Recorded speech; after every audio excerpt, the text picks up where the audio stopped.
Hello, today's Pokemon review is on Blaziken. This is the battle feature figure by Wicked Cool Toys and it does a kicking action. So I was really happy to see a Blaziken figure of this size because I don't have many. Now I know there's two really good Mega Blaziken articulated figures out there, but none of Blaziken himself.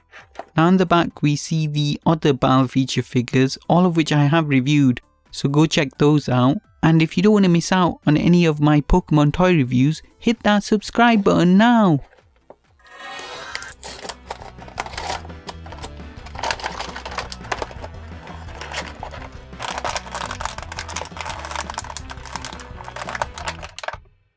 Let's have a really detailed 360-degree look at Blaziken.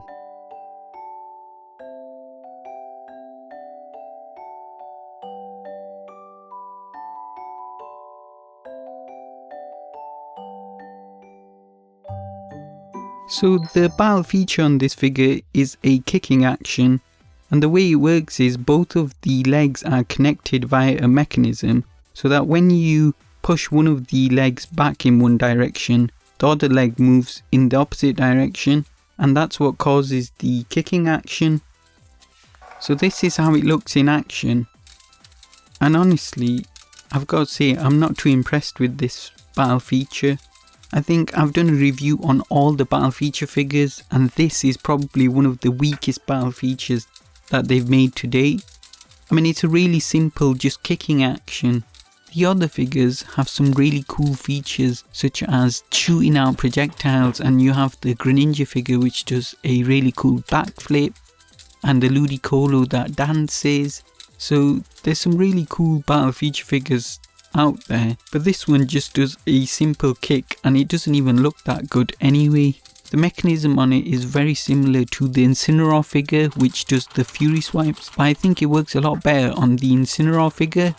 For me, I would have much more preferred if they had done an articulated figure of Blaziken rather than have him really bland kicking action. If we just had some joints and an articulated figure, I think everyone would have been happy.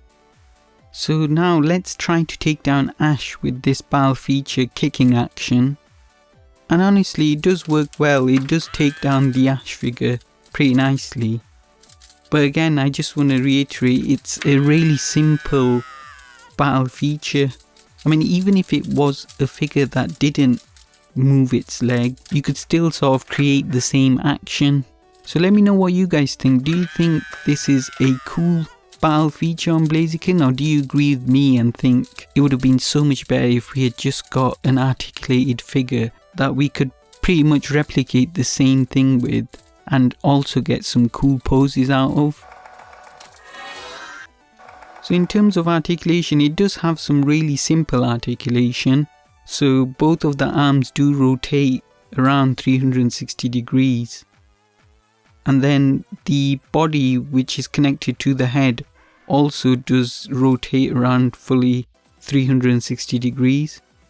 But the leg with the bend in it does get in the way of the hair, so you've got to really force your way around that part. But other than that, it does actually go all the way around. So they did include some articulation in this figure. It's just we don't get any elbow joints or joints in the hands and fingers. As I've talked about before, the only other articulation comes in the legs. So this leg that causes the kicking action extends all the way up and it has a bend in the knee. And obviously both the legs are connected together. So once one moves, the other one moves along with it. Now this can cause a few issues when you're trying to get the figure to stand, because they're quite loose. So when you do try and get it to stand, sometimes it just falls over. In terms of the paintwork, this has a really nice paint job on it. Really clean paintwork, as you can see in the flame on the arm here. So really like the paintwork on the figure. I think the colours are really accurate to Blaziken himself, so no problems with that. The mould is also pretty decent. It does look like a Blaziken figure, and these arms are made of a softer rubbery plastic, so you can move them around to an extent.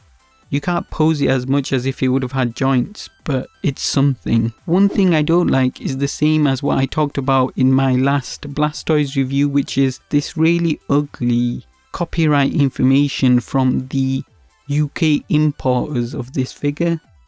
For some reason they've plastered their name and address on the back of this Blaziken figure, which is better than the Blastoise because that was at the front. But I still don't like the amount of writing and the size of the writing because it takes up a big portion of the figure. I also don't like how they contrast the colours that they use. So here they've used a black on a cream colour, so it stands out way too much.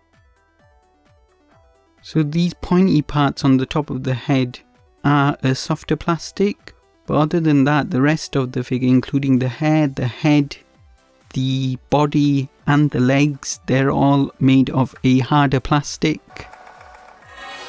So for me the best thing about this figure is when you pose it as a standalone statue figure.